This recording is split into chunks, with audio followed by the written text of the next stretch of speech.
छंद लोक में आप सभी मित्रों का, छंद प्रेमियों का हार्दिक स्वागत है। हमारे बहुत से मित्र ये कहते सुने गए हैं कि कविता करने के लिए छंद की क्या आवश्यकता है। हम तो ऐसे ही गीत लिख लेते हैं, गीतिका लिख लेते हैं, मुक्तक, छंद सब लिख लेते हैं। उसमें व्याकरण सीखने की कोई आवश्यकता ही नहीं है।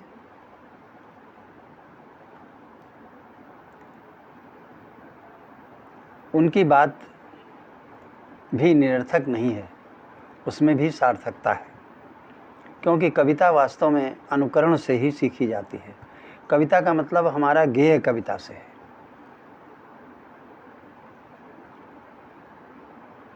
जो कविता गाई जाती है, गाई जा सकती है, उसको गेय कविता कहते हैं। जैसे गीत है, गीतिका है, मुक्तक है, कोई छंद है, लोकगीत है, भजन है, कीर्तन है, फिल्मी गाने हैं, ये सब गेय कविता के अंतर्गत आते हैं।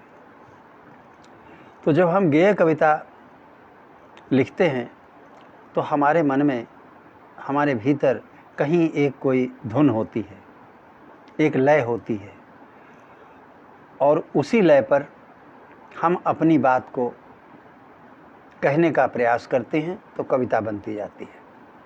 वो लय प्राप्त करने के लिए हमें किसी गेय कविता, उदाहरण के लिए फिल्मी गाना ही ले लीजिए,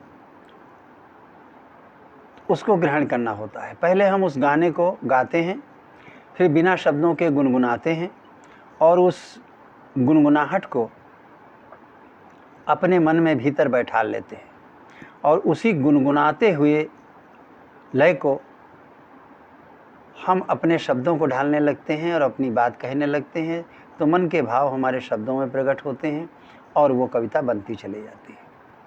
अर्थात हम किसी न किसी दूसरे का अनुकरण करके कविता की रचना करते हैं।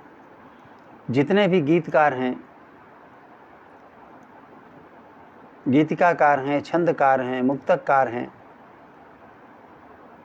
या गेय कविता के जितने भी सर्जक हैं, वो सभी किसी न किसी रूप में अनुकरण ही करते हैं, अनुकरण से ही कविता प्रारंभ करते हैं।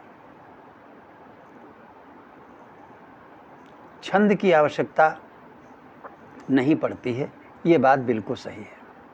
लेकिन मित्रों, अनुकरण से जब हम कविता करते हैं तो कहीं न कहीं चूक हो जाती है। वो चूक प्रारंभ में नहीं मालूम होती, खुद जो चूक करता है उसको नहीं पता होती हमसे चूक हुई है, और सुनने वाले भी कभी कभी उस पर कोई टिप्पणी नहीं करते हैं, बल्कि प्रशंसा ही करते रहते हैं उत्साह बढ़ाने के लिए। तो रचनाकार को ये लगता है कि हमने सब कुछ सही किया है, हमको भी अच्छा लग रहा है, लोगों को अच्छा लग रहा है, हमें प्रशंसा मिल रही है। लेकिन एक दिन किसी न किसी मोड़ पर जाकर वो उस रचना के शिल्प को समझता है, उस रचना की लय के पीछे के छंद को समझता है, तब वो पाता है कि उससे कहीं न कहीं पे चूक हुई है। जिससे कहीं न चूक हो, समझिए माँ शारदा का बहुत बड़ा वरदान उसको प्राप्त है। जो बड़े बड़े कवियों को नहीं प्राप्त हुआ, वो उसको प्राप्त हो गया है। अन्यथा बिना छंद ज्ञान के अगर लयात्मक कविता की जाती है तो कहीं न कहीं पर चूक अवश्य होगी, और ये चूक जब बाद में मालूम होती है तो बहुत पछताना पड़ता है कि हमने आज तक जो रचनाएं कर डाली वो सब कहीं न कहीं चूक से भरी हुई है, त्रुटियों से भरी हुई है। उनको देख के रचनाकार को खुद पछतावा होता है कि ऐसी रचनाएं हमने क्यों कर डाली। जो ज्ञान हमको आज हुआ है, ये अगर पहले हो गया होता तो ऐसी रचनाएं अनर्गल हम नहीं करते। वो उनको सुधारता है या उनको छोड़ देता है। अगर नहीं सुधार पाता है तो उनको पढ़ने में संकोच होता है। पहले जिन रचनाओं को गर्व से पढ़ता था, अब उनको पढ़ने में उसे संकोच होने लगता है। तो इसलिए मेरा निवेदन है कि कविता के पीछे का जो शिल्प है, गेय कविता के पीछे जो लय है, उस लय का जो व्याकरण है और लय के व्याकरण के रूप में जो छंद है, उसको समय रहते जल्दी से जल्दी हम समझ लें, ताकि बाद में हमको पछताना न पड़े। मैं अपना अनुभव बताता हूँ कि मैंने छंद जब सीखा, तब सीखा, और उससे पहले जाने कितनी रचनाएं ऐसी थीं जिनको मैं समझता था एकदम शुद्ध हैं, और मुझे बाद में पता चला कि उनमें अनेक अशुद्धियाँ थीं। मैंने उनको दूर करने का प्रयास किया, या नहीं दूर हुई तो उस रचना को ही छोड़ दिया। एक उदाहरण आपको देते हैं। एक मुक्तक है, मेरा बहुत पुराना मुक्तक है, तब मुझे छंद का बस उतना ही ज्ञान था कि हाई स्कूल इंटर की किताबों में जो पढ़ लेते हैं कि चौपाई ये है, दोहा ये है, बस उतना, उससे अधिक नहीं था। लेकिन कविता मैं खूब करता था और समझता था मैं सबसे अच्छी कविता करता हूँ और बिल्कुल सही करता हूँ, उसमें कोई गलती नहीं हो सकती। तो उस समय का एक मुक्तक है जो मैंने कवि सम्मेलन में किसी कवि को एक बार सुना होगा, तो उसकी लय को मन में बसा करके इसे मैंने लिखा था। और पहले आप सुनिए, फिर उस पर बात करते हैं। कि पाखुरी ही पाखुरी हो, पुष्प सब झर जाएंगे, निशि भंवर में डूबते क्रमबद्ध वासर जाएंगे। पर हथेली पर उगे सत्कर्म के पादप अमर, महमहाती सुरभि से उद्यान को भर जाएंगे। महमहाती सुरभि से उद्यान को भर जाएंगे। अब इस मुक्तक के शिल्प को देखें, इसकी लय के पीछे के छंद को देखें, तो पाखुरी ही पाखुरी हो, पुष्प सब झर जाएंगे। इसमें गा की जगह गा, यानी गुरु की जगह गा, और लघु की जगह ला बोलिए, तो पाखुरी ही गाल गागा, पाखुरी हो गाल गागा, पुष्प सब झर गाल गागा, जाएंगे गाल गा। गाल गागा, गाल गागा, गाल गागा, गाल गा। ये मापिनी जिस छंद की है उसका नाम है गीतिका छंद। ये हमने गीतिका छंद पे अनजाने में मुक्तक रचा। अब दूसरी पंक्ति देखें, निशि भंवर में गाल गागा, डूबते क्रम गाल गागा, बद्धवासर गाल गागा, जाएंगे गाल गा। दूसरी पंक्ति भी सही है। तीसरी पंक्ति, पर हथेली गाल गागा, पर उगे सत गाल गागा, कर्म के पा गाल गागा, दप अमर गाल गा। यह भी बिल्कुल सही है। चौथी पंक्ति देखिए, महमहाती गाल गागा, सुरभि से उद, सुरभि से उद, सु लघु, रभि गुरु, से गुरु, उद गुरु, सुरभि से उद लगा गागा हो गया। मापनी भंग हो गई, लय भी भंग हो रही। लेकिन धुन में जब पढ़ते हैं, जिसे कहते हैं तरन्नुम, धुन में पढ़ रहे हैं, तो पता ही नहीं चला हमको कि कभी नहीं पता चला कि इसमें कोई गलती है। दूसरे स्थान पे जहाँ गाल गागा होना चाहिए वहाँ लगा गागा हो गया। सुरभि शब्द की जगह अगर गाल कर दें तो ये पंक्ति सही मापनी में आ जाएगी। महमहाती गाल से उद्यान को भर जाएंगे, महमहाती गाल से उद्यान को भर जाएंगे, महमहाती गाल गागा, गाल गागा, गाल गा। ये हो गई शुद्ध मापनी। लेकिन अब उसमें गाल का कोई अर्थ तो है नहीं, तो मैंने सुरभि की जगह गंध शब्द का प्रयोग किया। मात्रा भार वही है, तो परिणाम ये हुआ कि पंक्ति सही हो गई, मह महाती गंध से उद्यान को भर जाएंगे। अब सुरभ की जगह गंध यूँ तो प्रयोग नहीं हो सकता, पूर्णतः समान अर्थ में नहीं है, लेकिन जब महमाती के साथ गंध आया तो वो भी सुगंध हो गया और वो भी सुरभि के निकट पहुंच गया। तो मित्रों, ये सुधार मैंने करीब 20 साल बाद किया और 20 वर्षों तक मैं गलत ही पढ़ता रहा। इसी प्रकार मेरे जाने कितने भाई, जाने कितने मित्र, जाने कितनी बहनें इसी भावना से लिखते रहते हैं कि मैं जो लिख रहा हूँ सही है, मुझे छंद की आवश्यकता नहीं है, लेकिन जब वो छंद जानते हैं तब उनको पछतावा होता है। छंद का ज्ञान होना आवश्यक है और छंद का ध्यान रखना भी आवश्यक है। अगर हमको छंद का ज्ञान है और लिखते समय हम छंद का ध्यान न रखें तो भी गलती हो जाएगी।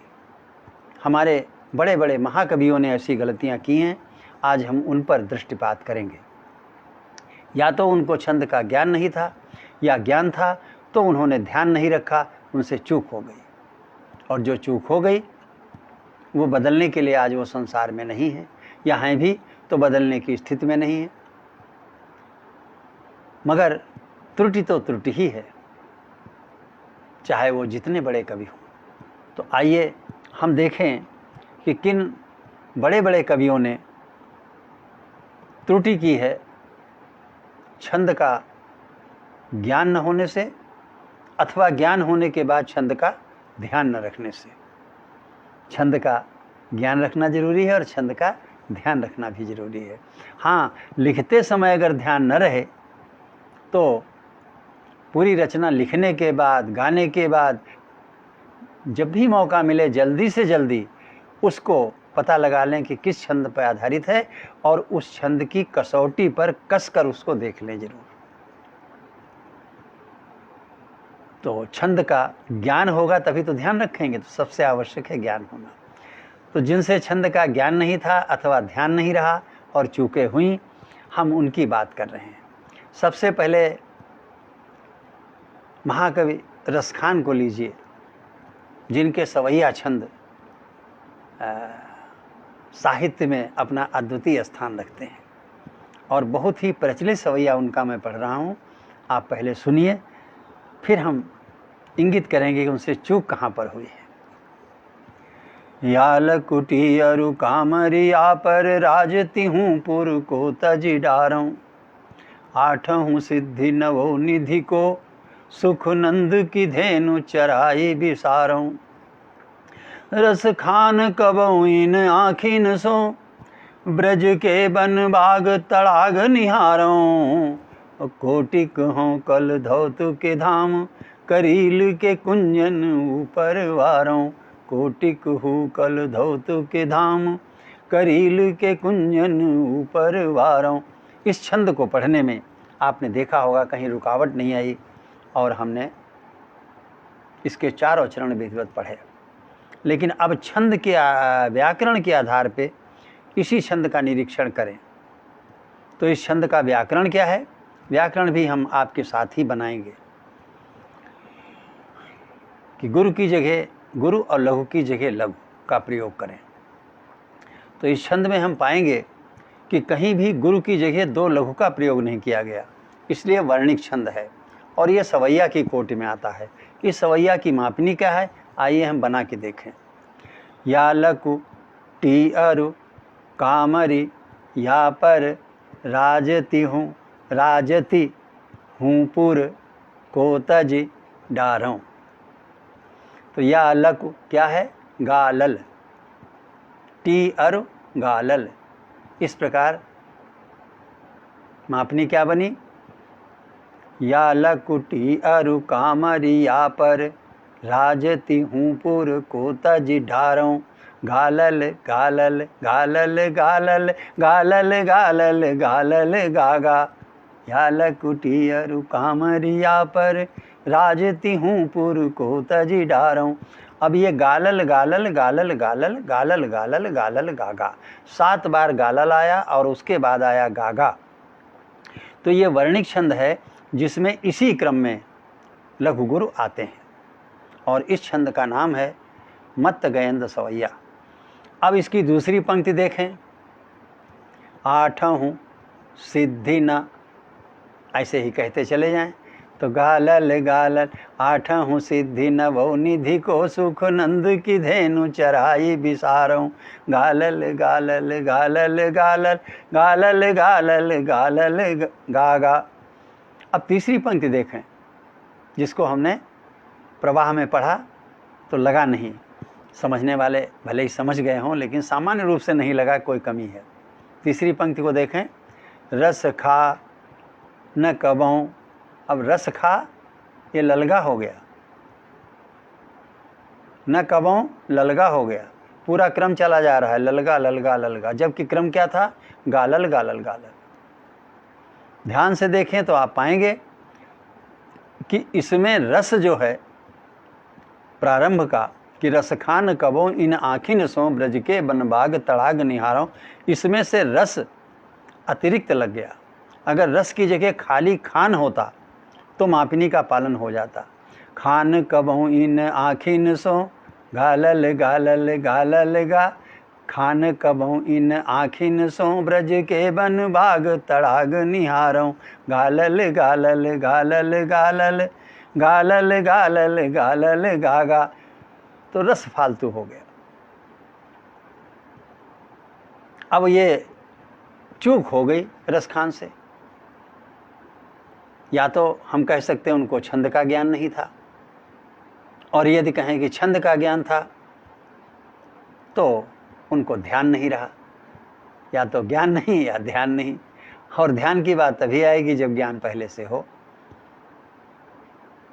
इसलिए मित्रों, जब रसखान से चूक हो सकती है, जो इतने बड़े सिद्ध सवैयाकार थे, तो क्या आपसे नहीं हो सकती। चौथी पंक्ति सही है, कोटिक हूँ कल धौत के धाम करी लेके कुंजन ऊपर वारों। गालल गालल गालल गालल गालल गालल गालल गागा। अब ये सवैया बहुत पढ़ा जाता है, बहुत ही प्रसिद्ध है, लेकिन इसकी तीसरी पंक्ति दोषपूर्ण है, अशुद्ध है, और उसमें कोई संदेह नहीं है, अशुद्ध ही है। हाँ, महाकवियों के सम्मान में विद्वानों ने ऐसे अशुद्ध छंदों को या अपनी जगह से थोड़ा भटके हुए छंदों को उपजाति कह दिया है। उप माने सहायक, और जाति माने भी छंद होता है। तो उपजाति माने उपछंद, यानी छंद मुख्य वो था और गौड़ ये हो गया, तो उसको गौड़ रूप में ले लिया गया है, उपछंद के रूप में। ये एक सम्मान देने के लिए, बाकी तो वो अशुद्ध ही है। अब एक देखें, तुलसीदास ने सवैया छंदों में भी बहुत सी चूक की है। मैं कवितावली से एक छंद उनका सुनाता हूँ कि गर्भ के अर्भक काटन को पटुधार कुठार कराल है जाको। परशुराम जी कहते हैं विश्वामित्र से कि जिसका फरसा गर्भ के बच्चों को काटने के लिए सक्षम है, उस फरसे को धारण करने वाला मैं पूछता हूँ, राजसभा में पूछता हूँ कि किसने धनुष को तोड़ा है, मैं उसके बल को दलन करूँगा, मतलब मैं उसके बल को चूर चूर करूँगा। इस तरीके से बोल रहे हैं, सुनिएगा सही कि गर्भ के अर्भक काटन को पटुधार कुठार कराल है जाको। सोई हों बूझत राजसभा धनु को दल्यो हों दली हों बल ताको। लघु आनन उत्तर देत बड़ो लरी है मरी है करी है कछु साको। गोरो गरूर गुमान भरो कहो कौशिक छोटो सो ढोटो है काको। पढ़ने में तो पूरा आनंद आया। अब आनंद न आया होता तुलसी ने ऐसी गलती थोड़ी की होती, आनंद उनको भी लिखने में आया होगा, लेकिन चूक हो गई। चूक क्या हो गई कि अब संक्षेप में बताएंगे। मापनी इसकी भी वैसे है, बना लीजिए, लघु की जगह लघु, गुरु की जगह गुरु बोलिए, तो वही मापनी है, वही छंद है, मत गेंद सवैया छंद है। और इसका पहला जो चरण है, गर्भ के अर्भक काटन को पटुधार कुठार कराल है जाको, ये उसी मापनी पर है। गालल गालल गालल गालल गालल गालल गालल गागा। सोई हों बूझत राजसभा धनु को दल हों दली हों बल ताको, ये भी उसी मापनी पे है। तीसरा जो चरण है उसमें लघु लगा हुआ है प्रारंभ में, लघु आनन उत्तर देत बड़ो, लघु लगा हुआ है। और जबकि प्रारंभ गुरु से होना चाहिए, तो वास्तव में यह चरण प्रारंभ होता है आनन उत्तर देत बड़ो, लरी है मरी है करी है कछु साको। व्याकरण की दृष्टि से यह है चरण। अब लघु को निकाल देंगे तो अर्थ तो अनर्थ हो ही जाएगा, लेकिन लघु जो लगा है उसकी वजह से छंद भंग हो गया, बहुत बड़ी त्रुटि हो गई। ये अशुद्धि है गोस्वामी तुलसीदास जी की, और उनका सम्मान करने के लिए इसको भी उपजाति सवैया मान लिया गया है। तो लघु अतिरिक्त है। उसके बाद आनन उत्तर देत बड़ो, गालल गालल गालल गा, आनन उत्तर देत बड़ो, लरी है मरी है करी है कछु साको, गालल गालल गालल गालल गालल गालल गालल गागा।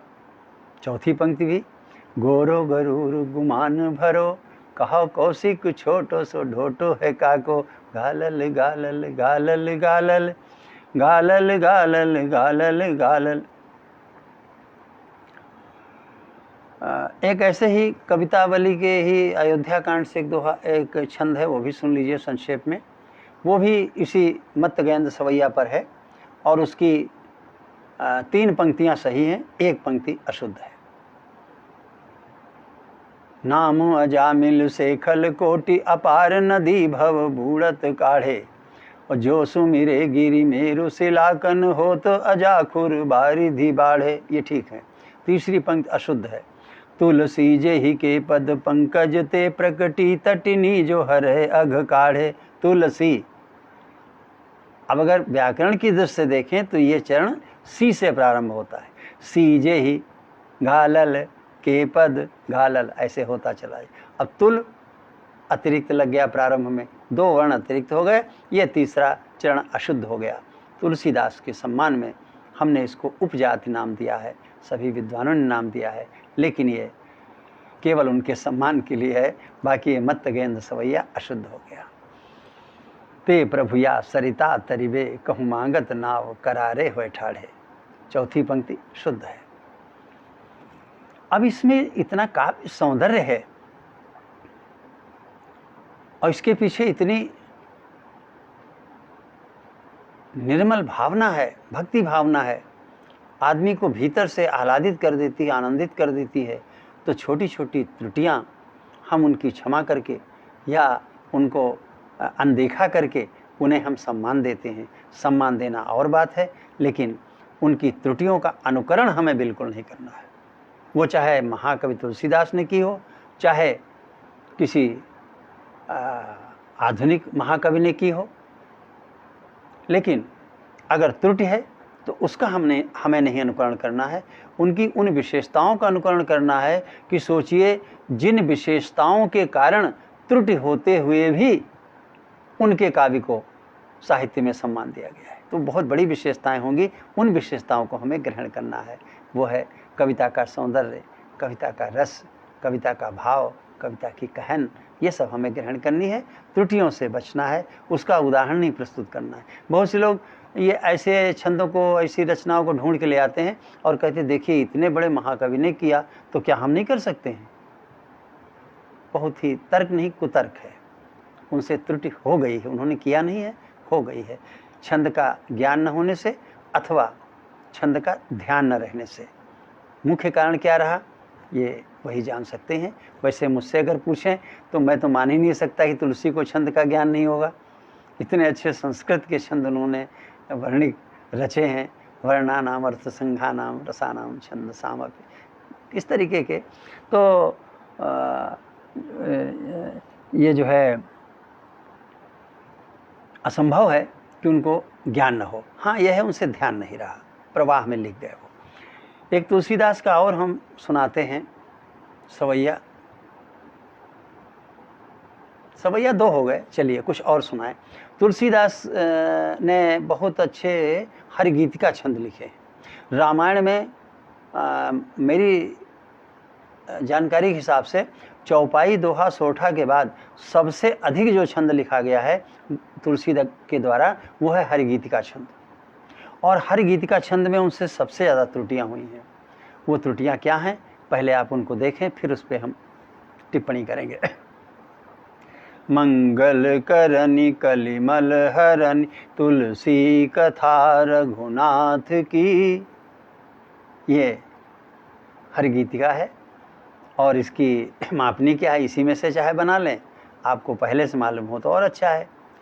मंगल करनी, मंगल करनी, गा गा लगा, मंगल करन गा गा लगा, कलिमल हरन गा गा लगा, तुलसी कथा गा गा लगा, रघुनाथ की गा गा लगा, गा गा लगा, गा गा लगा, गा गा लगा, गा गा लगा, ये मापनी हो गई। अब इसी मापनी पे आगे चले वो। गति क्रूर कविता सरित की, ज्यों सरित पावन पाठ की। गति क्रूर कवि, गाल गागा, और ता सरित की, ता सरित की, ता सरित की। ध्यान रहे कि सरित का मात्रा भार लगा होता है, सरित, सरिता नहीं होता है, सरित। तो ता सरित की, ता सरित की, गाल गागा, तो गागा लगा की जगह गाल गागा हो गया। या यूं कहें कि सरित के स्थान पर, सरित लगा है, सरित के स्थान पर गाल होना चाहिए, तब ये छंद शुद्ध होता। उन्होंने गाल की जगह लगा का प्रयोग किया, और ऐसे प्रयोग उन्होंने कई स्थानों पर किए हैं। ऐसा प्रयोग करने से लय में अंतर तो पड़ता है, बाधित होती है, लेकिन बहुत सूक्ष्मता से बाधित होती है, और मोटे तौर से अगर पढ़ें तो कुछ पता ही नहीं चलता है। लेकिन छंद तो दोषपूर्ण हो ही गया, लय तो बाधित हो ही गई। कवि क्रूर कविता सरित की, ज्यों सरित पावन पाठ की। अब वहाँ भी ज्यों सरित पा, गाल गागा, यहाँ भी दोष है। सरित के स्थान पर गाल शब्द का, गाल के भार का प्रयोग होना चाहिए था। चौथी पंक्ति देखें, भुज सुजस संगति भनिति भले होई सुजन मन भावनी। भुज सुजस संग, भुज सुजस संग, गा ल गागा, यहाँ भी गागा लगा की जगह गाल गागा हो गया। सुजस की स्थान पर गाल शब्द का प्रयोग होना चाहिए। गति भनिति भले, गति भनिति भले, गा ल गागा, यहाँ भी गाल की जगह लगा का प्रयोग हो गया, भनिति भले होई ही सुजन मन भावनी, भव अंग भूति मसान की, सुमिरत सुहावनी पावनी। अभी बहुत ही सुंदर हर गीत का छंद उन्होंने रचे हैं, लेकिन उनसे ये त्रुटि हुई है, या हो सकता उनके मन में कोई मान्यता ही ऐसी रही हो, क्योंकि ये उन्होंने बहुत जगह किया है कि गाल की जगह लगा का प्रयोग किया है, और जहाँ लगा का प्रयोग किया है वहाँ ये त्रिकल का ही, मतलब 3 वर्णों लघु के शब्द का ही प्रयोग है। तो हो सकता है उनके मन मस्तिष्क में कुछ ऐसा रहा हो, उनकी मान्यता रही हो, तो इसको भी हर गीतिका का उपजाति मान लिया गया है। लेकिन हर गीतिका छंद की दृष्टि से ये अशुद्ध है, और मैंने ढूंढ के वो सुनाया है जिसमें बहुत त्रुटियां हैं। इतनी त्रुटियां सब हर गीतिका छंदों में नहीं हैं, बल्कि उनके कुछ हर गीतिका छंद बिल्कुल शुद्ध हैं, जिससे ये भी सिद्ध होता है कि उनको शुद्धता का ज्ञान था। लेकिन बहुत से छंदों में उन्होंने ये चूक की है, और इस छंद में ज़्यादा चूक थी तो हमने इसलिए रख दिया कि वो दृष्टि में आ जाए कि इतने बड़े महाकवि से अगर चूक हो सकती है तो हमसे आपसे क्यों नहीं हो सकती। इसलिए छंद का ज्ञान, और ज्ञान रखने के बाद छंद का ध्यान रखना बहुत ही आवश्यक है। और बताएं, छंद का एक अंग होता है यति। यति में भी बहुत सी चूक होती है लोगों से, और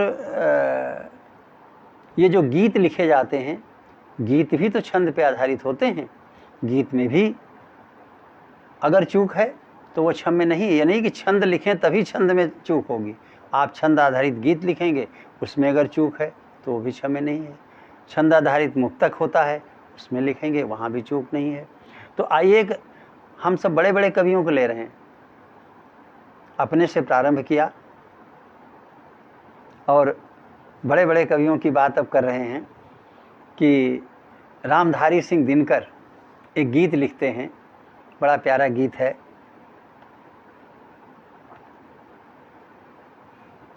व्योम कुंजों की परी ऐ कल्पने, भूमि को निज स्वर्ग पर ललचा नहीं। उड़ न सकते हम धुमैले स्वप्न तक, शक्ति हो तो आ बसा अलका यही। फूल से सज्जित तुम्हारे अंक हैं। अब जरा इसकी मापिनी भी देख लें। फूल से सज्जित तुम्हारे अंक हैं, फूल से सज्जित तुम्हारे अंग हैं। फूल से सज गाल गागा, जित तुम्हारे गाल गागा अंग हैं गाल गा। गाल गागा गाल गागा गाल गा, ये आनंदवर्धक छंद है। आनंदवर्धक छंद पे पूरा गीत लिखा हुआ है, पूरी रचना लिखी हुई। गीत नहीं है, ये रचना है, छंदबद्ध कविता है। तो फूल से सज्जित तुम्हारे अंग हैं, गाल गागा गाल गागा गाल गा। और हीरक ओस का श्रृंगार है, धूल में तरुणी तरुण हम रो रहे। वेदना का शीश पर गुरुभार है। अब अगली पंक्ति देखें ध्यान से। अरुण की आभा तुम्हारे देश में, है सुना उसकी अमिट मुस्कान है। टकटकी मेरी क्षितिज पर है लगी, निश गई हंसता न स्वर्ण विहान है। इसकी पहली पंक्ति को मैंने वैसे प्रवाह में पढ़ दिया, किसी को पता न चले। अरुण की आभा तुम्हारे देश में, अरुण की आ, अरुण की आ, लगा गा गा। गाल गागा की जगह लगा गागा हो गया। ये दिनकर जी से चूक हो गई। अरुण की जगह वो चाहते तो कह देते भोर की आभा तुम्हारे देश में, है सुना उसकी अमिट मुस्कान है। यूं ही मैंने कह दिया, मैं उनकी रचना में क्या सुधार करूंगा, चरणों की धूल नहीं है हम। लेकिन शिल्प के व्याकरण की दृष्टि से यह तो मैं नहीं, एक छोटा बच्चा भी कह सकता है कि यहाँ पर महाकवि से चूक हो गई है। अरुण के स्थान पर गाल होना चाहिए। गाल की आभा तुम्हारे देश में, गाल के भार का कोई शब्द हो, चाहे भोर हो, चाहे प्रात हो, या कुछ और हो। ये हमने आपको बताया दिनकर के गीत में चूक, और गीत में नहीं, क्षमा करें, कविता में। और इस कविता का अंतिम खंड है, व्योम कुंजों की सखी ऐ कल्पने, आज तो हंस लो जरा बन फूल में। रेणु के हंसने लगे जुगनू चलो, आज कूके खंडहरों की धूल में, आज कूके खंडहरों की धूल में। ये दिनकर जी की रचना है। अब देखिए, हम बताने जा रहे थे यति। ये तो मापिनी के दोष बताए, यति भी बहुत महत्वपूर्ण होती है गेय रचना में। यति को सदैव शब्द के अंत में आना चाहिए। अगर वो शब्द के बीच में आती है तो यति नहीं है, वह अशुद्ध हो गई।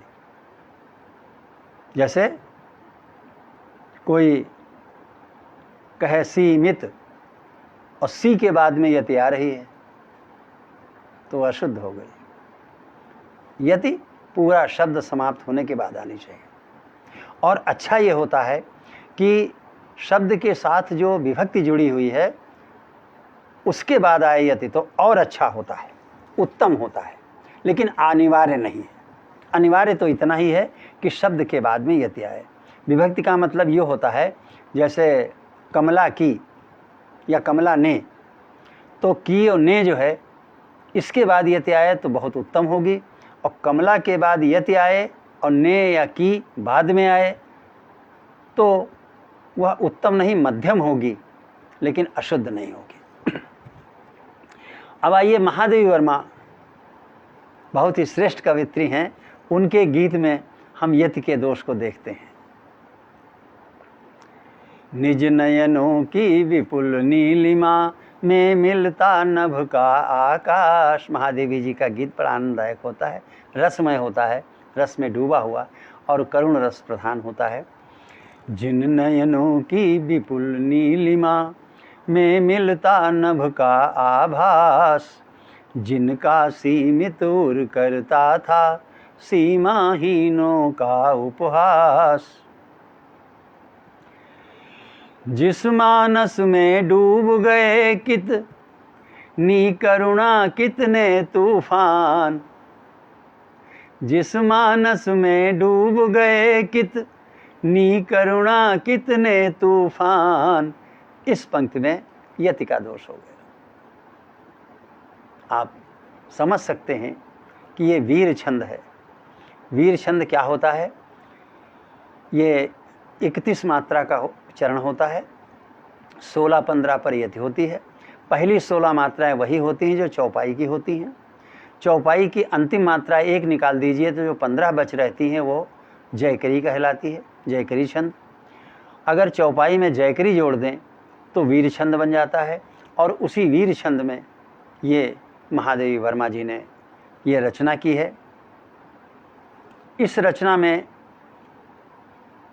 वीर रस का जो प्रयोग, वीर छंद का प्रयोग किया है, वो एक और संदेश देता है कि किसी छंद के साथ कोई रस नहीं बंधा हुआ है। हम जिस छंद में चाहें उस छंद में जिस रस की रचना चाहें उस रस की रचना कर सकते हैं।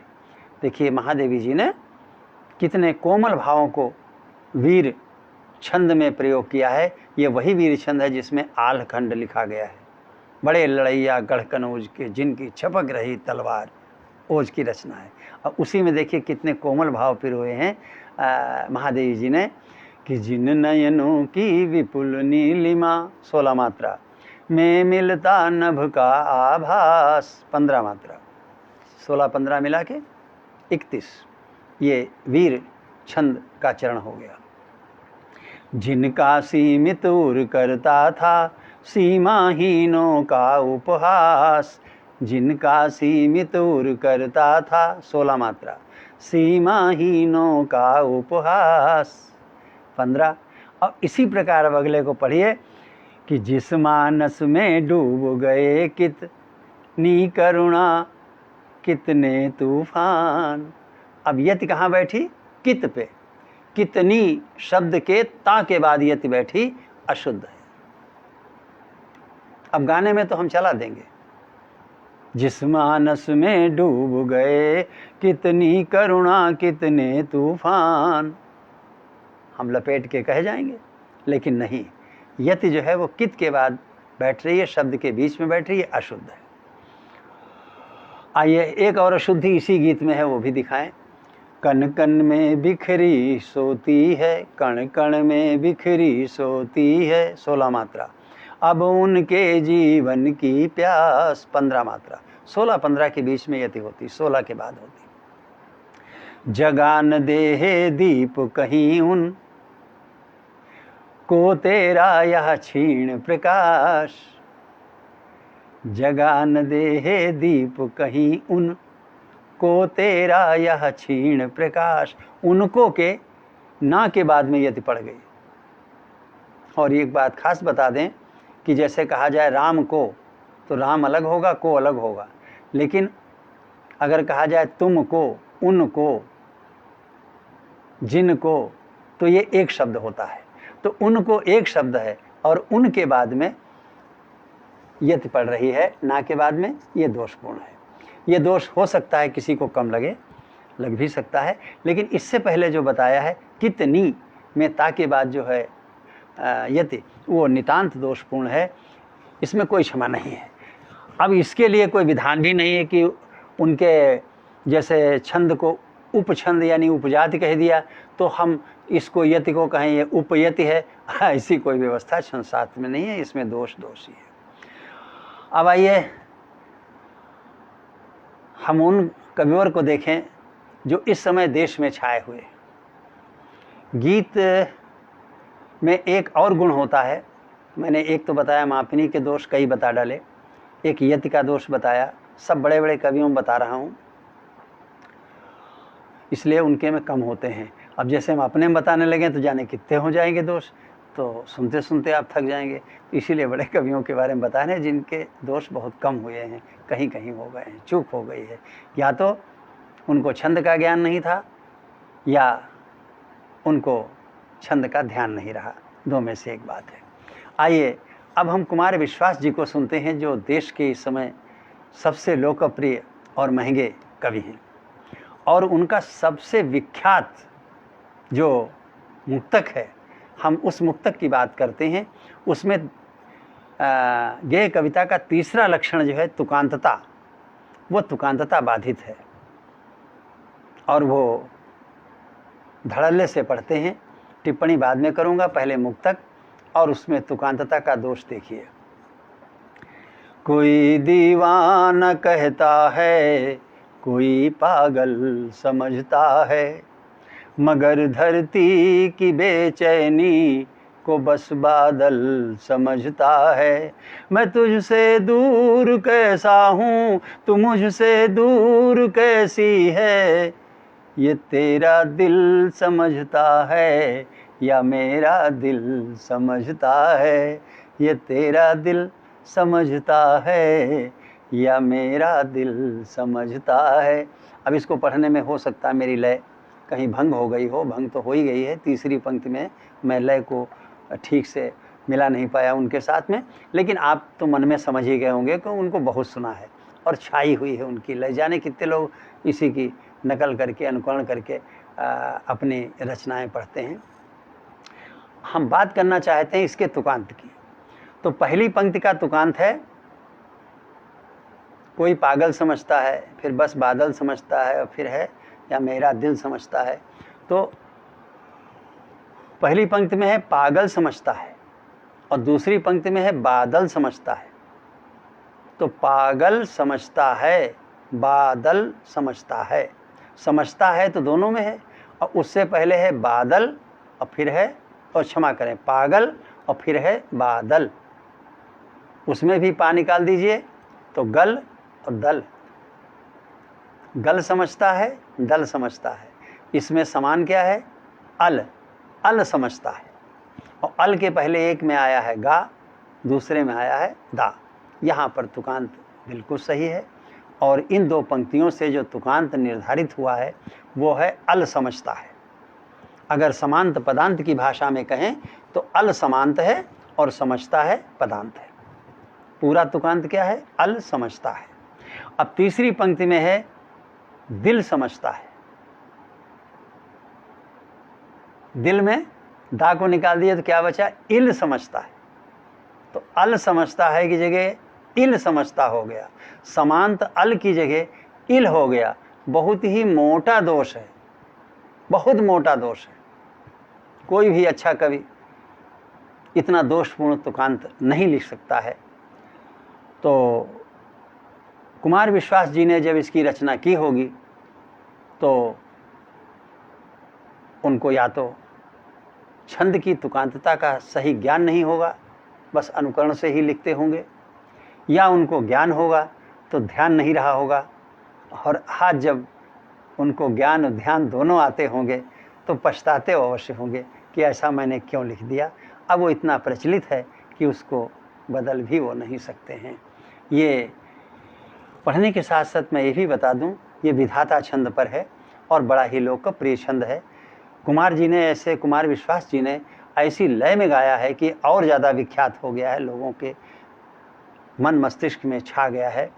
कोई दीवाना कहता है, कोई पागल समझता है। अब कुमार विश्वास जी तो अपने मात्रा पतन करने में संकोच नहीं करते हैं। वो जो उर्दू पद्धति है उसी पर अपनी रचनाएं करते हैं और सभी बहुत से लोग ऐसे करते हैं। तो मात्रा पतन उन्होंने किया है, ये कोई बहुत बड़ी बात नहीं है, चलता है। कोई करता है, कोई नहीं करता है। तो कोई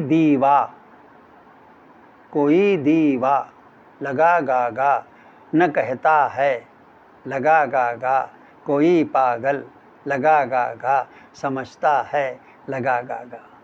ये लगा गा गा, लगा गा गा, लगा गा गा, लगा गा गा, इस मापनी पर चलने वाला विधाता छंद है। और इस विधाता छंद की लय पे ये मुक्तक लिखा है।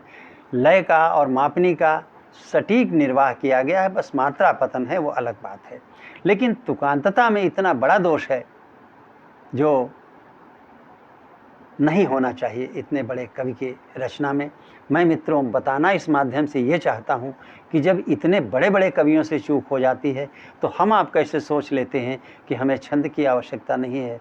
छंद के एक एक अवयव को समझने की आवश्यकता है, उसकी मापनी क्या है, उसकी लय क्या है, उसके प्रतिबंध क्या हैं, उसमें यति कहाँ लगती है और उसका तुकांत कैसे मिलाया जाता है, कौन कौन चरण तुकांत होते हैं, इस सब का ज्ञान नहीं होगा तो हमारी रचनाएं कहीं न कहीं पर वह सम्मान नहीं पा सकेंगी जो सम्मान उनको पाना चाहिए और हम आत्ममुग्धता के शिकार हो जाएंगे, उसके वशीभूत होकर वही होते रहेंगे जो एक उक्त में कहा गया है, घुंघची अपने मन बावर, अपने ही मन में बावले रहेंगे।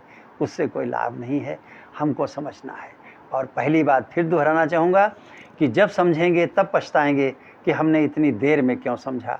इसलिए जितनी जल्दी हो सके जो गेय कविता आप लिखते हैं उसके छंद के आधार को समझें। पूरे छंद शास्त्र को पहले न समझें, पहले अपनी एक एक रचना के छंद को समझें। आज अगर गीत लिख रहे हैं तो ये देखें कि ये गीत हमारा किस छंद पे है, चलिए आज हम उस छंद का ज्ञान कर लें। कल को आप कोई मुक्तक लिखने चलें तो पता लगा लें वो मुक्तक हम किस छंद के आधार पर लिख रहे हैं, उस छंद का पता लगा लें। कभी दोहा लिख रहे हैं तो दोहे की व्याकरण का पता लगा लें क्या है। अगर छंद की व्याकरण को हम धीरे धीरे समझते रहेंगे तो एक दिन हम पूरे छंद शास्त्र को समझ लेंगे और न भी समझ सके तो जितना लिखते हैं अगर उतना ही समझ लेंगे तो हमारी रचनाओं में कभी त्रुटि नहीं होगी। ये मेरा विश्वास है और सभी रचनाकारों के लिए मेरी शुभकामना है। माँ शारदा से प्रार्थना है कि वो भी हमें और हमारे परिवार को वो शक्ति दें जिससे हम शुद्ध छंदबद्ध रचनाएं कर सकें। बहुत बहुत धन्यवाद आप सबका।